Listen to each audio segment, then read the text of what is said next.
Are you satisfied with your understanding of sustainability? If you are not, imagine a journey together, a pluralistic one, with academia, innovators, startups, NGOs, all looking for solutions to the greatest challenge of our time. My name is Samuele Tini, and this is the Sustainability Journey. So welcome to this episode. Today we are having a leader in sustainability coming from India. She's an expert in sustainable fashion, and she also works in sustainable storytelling and branding. She's a TED speaker, and she is a disruptive communicator fostering sustainability in India and in the world. We are welcoming today Mansi Shah. Thank you, Mansi, to be here. Thank you for that lovely introduction, Samuel. I really appreciate it. It's a pleasure to be here.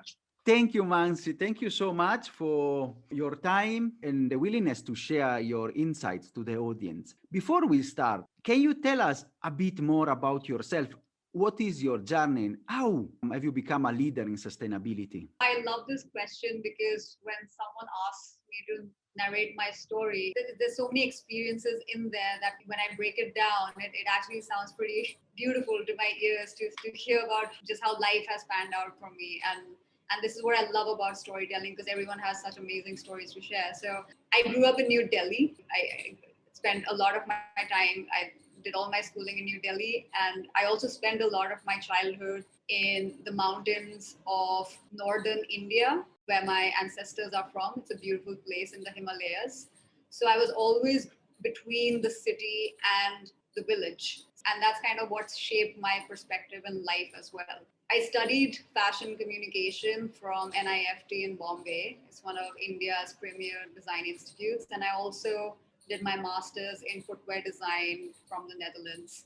So it's been about a decade of different kinds of experiences in the fashion industry for me. I would say I've pretty much seen all sides of it. I've been in front of the camera, I've been behind the camera, I've acted in TV commercials, I've been a stylist to Bollywood celebrities, I've designed clothes, I've managed brands, I've been a buyer, I've been a footwear designer. So it's really, I've been fortunate enough to have had such wonderful experiences in all the domains of the fashion industry. Wonderful. So that is really diverse and rich. You have seen, let us say, left, right, and center of the fashion industry. So digging a bit deeper in your experience, we know that the fashion industry is one of the biggest polluter on earth. 10% of the emissions, 85% go to the landfill. So can you tell us the problems and how we can really transform this industry? Sustainability for me, in the simplest definition, if I have to say it, is being in balance with nature. It's actually a very spiritual approach to life, and it's not a new concept. We have this intrinsic relationship with nature. We've always had it for centuries. It's written in all the religious texts across the globe, and you can't even pinpoint, you can't even, when you think of the issues we have with sustainability in fashion, it's such a complex subject, and you can't even pinpoint or blame a single entity, because I do believe it just comes down to plain old human psychology. It's really about behavioral changes. It's really about changing old mindsets. Like thinking about how businesses have worked for so long in ways that have been detrimental to the environment. I think we have to really reflect on those things and just think about how we can let go of old processes, old governance structures, come up with laws that are more in favor of the environment, create business strategies that put the environment at the center of all business decisions. I would say the challenges in sustainable fashion right now is, to be very honest, I do feel like we're fooling ourselves into thinking that we are making progress, because fashion thrives on, or actually any industry, right, thrives on consumption. And if we continue to sell more and more, um, given that we have limited resources to play with, then I don't see how we can even call that sustainable. And that's been a big conundrum for me also since I got into this space 5 years ago. On the one hand, we're talking about doing good for the environment. On the other hand, we can't stop producing more. And I know there is a rush that we get when we say, oh, this is a sustainable fabric, or oh, this is made from this cool apple leather or cactus leather. But what are the trade-offs for these materials? And if I have to be really honest, I don't think this world needs any more clothes.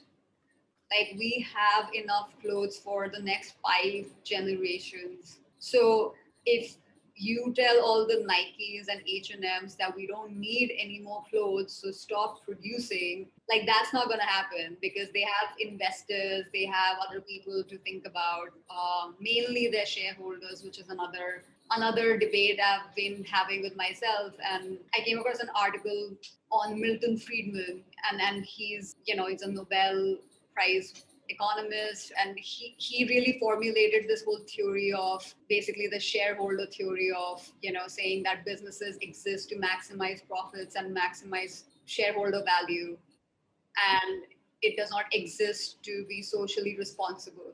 And I think this is taught in a lot of B schools, and this is what the world's leaders have grown up studying. So you have to think about how their psychology has been formed around businesses, right? And in doing businesses. If you're facing issues of plastic pollution from PepsiCo or a Nestle, we're looking at huge amounts of fashion waste from companies like Burberry or H&M, Zara.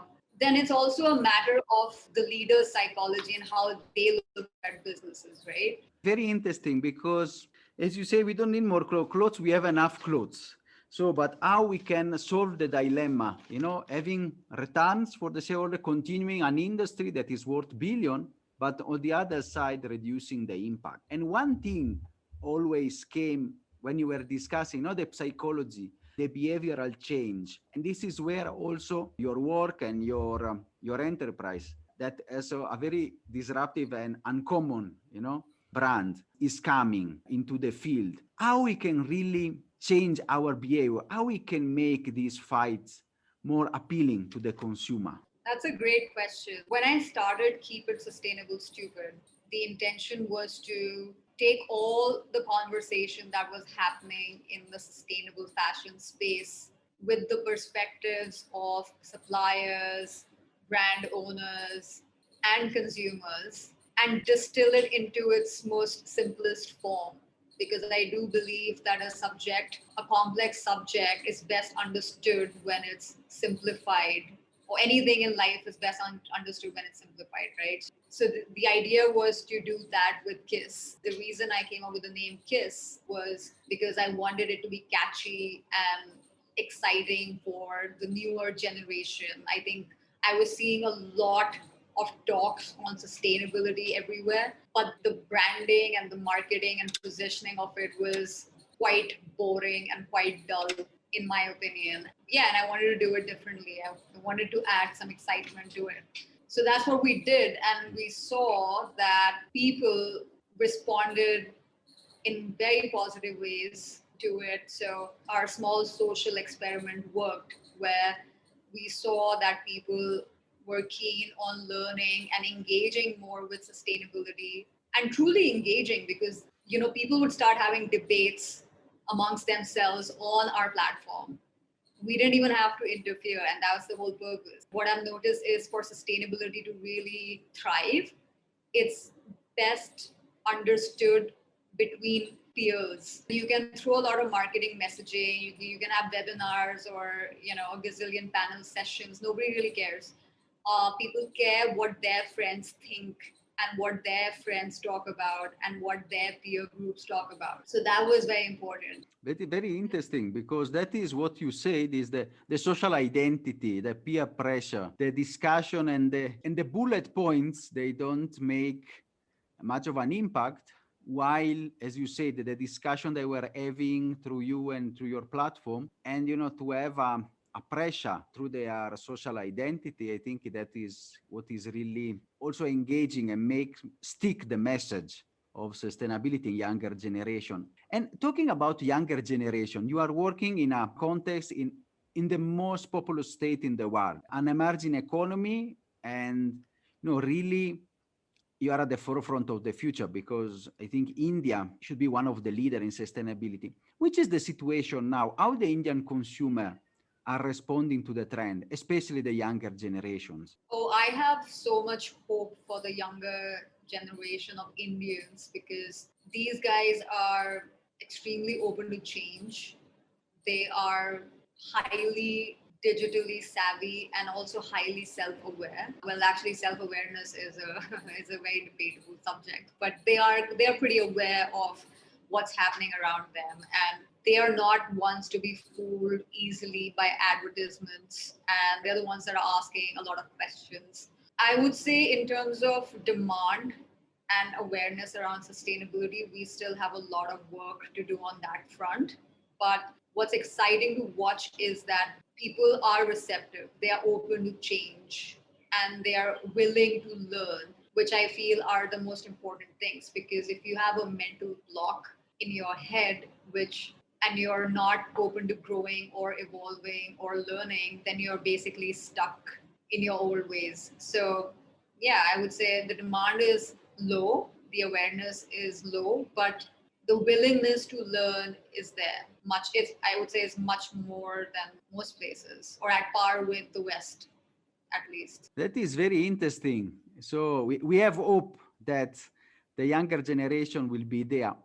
Let me ask you, maybe, can you share a story within your experiences with us, a story that you take in your heart about your work and sustainability, which can give us, an example of your work, of your impact? I'd say the recurring theme in my life when it comes to sustainability, or actually when it comes to any social cause as well. And I feel I gravitate towards social causes because it just runs in my family. Like most people in my family have given to charitable causes, they've done social work, be it in health or in forestry, in wildlife conservation. So I think it kind of runs in the family. So the recurring theme in my journey as a sustainability thought leader, I would say, would have to be education, like educating people throughout at every step of the way. I remember when it was in 2016 when I seriously got hooked on to the whole idea of sustainability and sustainable fashion. I was doing a corporate job, and I was getting increasingly frustrated with how things were going, and I wasn't feeling satisfied. I was doing what I loved, which was footwear design. That's what I wanted to do, but it was still unfulfilling. So, and just by chance, I came across The True Cost, the documentary on Netflix. And that completely changed my perspective on things. It was like a switch went off, and I was like, oh my God, what have I been doing all my life? This is what I need to do. This is what I need to tell more people about. And I think that what I admire about myself is my willingness and eagerness to share what I've learned with others, like immediately. If I feel this can add value to someone's life, I just want to share it with them. So after I watched the documentary, I decided, this is my purpose, and I have to educate more people about what's happening, and I have to do it fast. And so I approached some friends in Bombay, and I started organizing these workshops on sustainability with one of India's largest F&B chains called the Olive Bar and Kitchen. And Olive is a hot spot in Bandra, in where I was staying in Bombay. So I approached them, and they were more than willing to host these workshops with me, and it was a beautiful experience of 6 months where we spoke about mindfulness, veganism, sustainable fashion, and we had like one of the top chefs in India making these amazing recipes using only vegetables. And so that was a revelation to everyone that vegetables could look good and taste so good. So that whole experience of making sustainability exciting, making it beautiful and engaging and experiential is what opened up people's minds. Like, because up until now people had associated sustainability with something really boring, something super green, something not for them, because people like fashion, people like glamour, people like materialistic things and all of that. So this was a good sort of awakening for them, and they felt like they could relate to it. So once they could relate to it, they became easier for them to accept. And that was a huge learning experience for me. After that, when I joined the Bombay Hemp Company, I was doing the same thing. I was basically, besides selling hemp fabrics, I was actually educating people about the benefits of higher quality textiles over what they would find at stores for very low prices. And we saw that change again. It took time for them to adjust, but we saw people warming up to the idea of sustainability. And I remember there was this instance, we were selling products at this really cool fair in Bombay, in the heart of Bombay, in Kolaba. It's called the Kala Ghoda Fair. It's an art festival, and it curates, some of the best local brands from India, and it has this really great vibe, like this music, there's beer, there's it's a whole festival. So that was a great place to actually speak to people and get feedback on what they thought about sustainability, because everyone was having fun. Everyone was in that fun mode. And I remember we had a stall where we were selling some hemp clothing, and a lot of people were excited and eager and curious about it.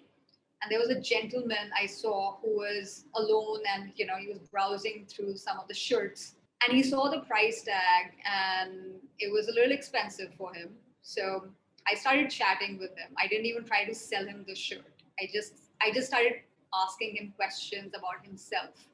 And he told me that his job was that of overseeing trash collectors. So he didn't feel like he was in a position to wear something so expensive because it would make his employees feel small. And that was his reason for not buying a hemp shirt for that cost. I think we spoke for about 20 minutes, and he ended up buying two shirts.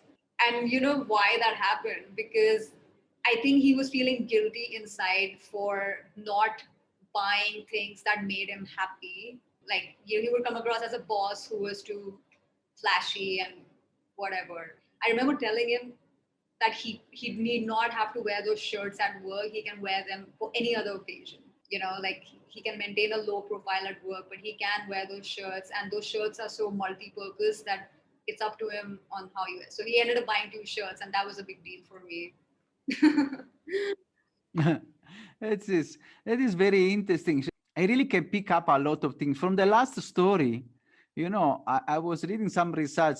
What customer perceive about sustainability, and one of the four factors it is discount on sustainable made clothes. Sustainability is still a bit of a niche, and we really need to make it more mass. So even the customer, they are doing that. It's a paper on sustainability. It's really touching on what you just said. It's really something interesting. And the other part is what I found is your passion. Your call, your awakening came just 5 years ago, and you have dedicated all your life to educating people, sharing, adding value. That is actually what are you doing right now, sharing your experience, discussing about stories, and really make sustainability, as you say, something fun. And your TED talk is wonderful. Also, your brand is something of very simple but unexpected. So it's something that for the younger generation brings attention and willingness also to engage. It's for me a very interesting proposition. And I wanted to ask, Mansi, you are a leader, you are a woman, you are now on a path of transformational path. Which are the next steps? Where are you taking this into the next steps, if you can tell us? Yeah, no, Samuel, thank you so much for saying all that. That's very kind of you for you to say those words. So thank you. I've had so many experiences in this space. I think I have multiple paths in front of me, and it's a matter of choosing the right path for myself and what makes sense to me. I would say, I've been working as a consultant for the last, actually, I started in 2020, so just over a year now. And it's been wonderful. It's shown me what my strengths are and what my weaknesses are and what I want to build on. It's also given me time to refocus and relearn and unlearn a lot of things. So I'm actually shifting focus away from passion now even though I appreciate it and I have a natural inclination to it. I think I have a natural inclination to all things of beauty. So I do have a thing for aesthetics, and I am shifting focus from fashion, and only because I feel that it's become too stagnant, and it's the conversations are not. There's more talk than action happening, and so I'm turning my attention towards areas like agriculture, renewable energy, but still keeping focus on things that I'm passionate about, which is brand building and helping D2C brands have better market positioning. So eyeing the corporate sector, in fact, because I feel corporates have a massive responsibility, and I do feel corporates have the potential to and the power and the influence to create a wide scale impact. And I want to see how I can find myself there and how that would work out for me. So yeah, I'm looking at just that. Wow. So you are really going and taking to the next level, really continue your passion and your focus. As we are approaching the end, and maybe we can say we will also look in the future and have a session with you to discuss where have you taken.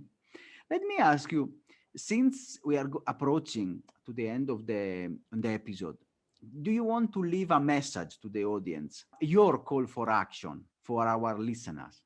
Yeah, always. I always have a message for everyone to take action in the right direction. I'd say I have two messages. One would be for the corporates. That would be mainly be authentic. We know you're on a journey. You can't be perfect overnight, and we know how much responsibility you have on your shoulders to do the right thing and to keep all your stakeholders happy, and that's no mean feat.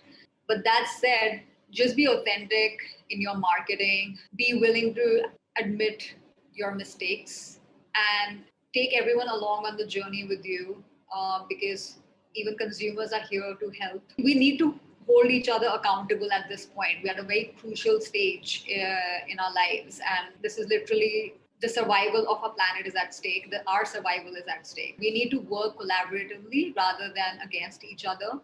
So help us do that. Help us help you. That would be my message for the corporates. The other message would be for young people of India or even across the world. That would be to explore sectors beyond fashion. I know fashion is glamorous, I know it's exciting, and I know many young people, especially women, want to be in fashion. Although I'm hopeful that's changing now because I see women entering engineering fields and science and STEM fields basically. So that's really cool to watch. But I would strongly encourage young people to go beyond fashion, explore industries within sustainability like clean tech or sustainable finance or sustainable or urban planning, and because I do feel we need more young leaders to make the right decisions. And if we're talking, say, 20 years from now, these people of today will eventually become leaders, right? And so we need to create more future leaders that are more aware, have that understand what's happening, the deep level systemic issues that need to be solved for, and have the willingness and the courage to solve for them.